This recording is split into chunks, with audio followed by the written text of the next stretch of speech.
Back at it again with the Mobius Dickus. Chapter 15. Chowder.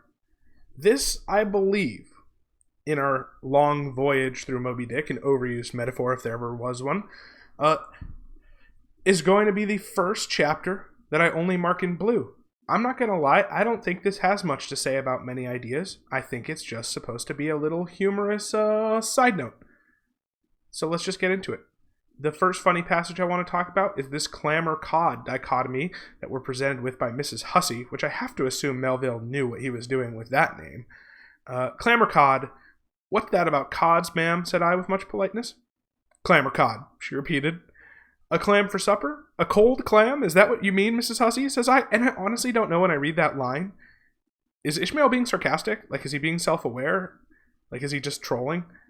But that's a rather cold and clammy reception in the wintertime, ain't it, Mrs. Hussey? And we even have the pun on clammy, so I assume it's, like, ironic or joking.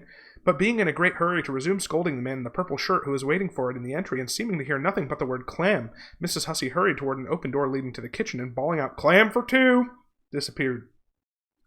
"Queequeg," said I, "do you think that we can make it out a supper for us both on one clam?" Yeah, so I honestly don't know if they're trolling or not, but then they eat their chowder, it's delicious, because they're hungry and thought that they were getting one clam. And then finally, the second image in the chapter I want to talk about, let's see if we can make this recording in under 2 minutes, I believe we can do it. It says, there was a fishy flavor to the milk too, which I could not at all account for, till one morning, happening to take a stroll along the beach among some fishermen's boats, I saw Hosea's brindled cow feeding on fish remnants, and marching along the sand with each foot in a cod's decapitated head, looking very slipshod, I assure ye. So I just find it funny, the image of a cow not only eating fish, but having dead fish head as like little booties, little slippers for its delicate cow hooves. Hilarious. Chapter over. See you in chapter 16.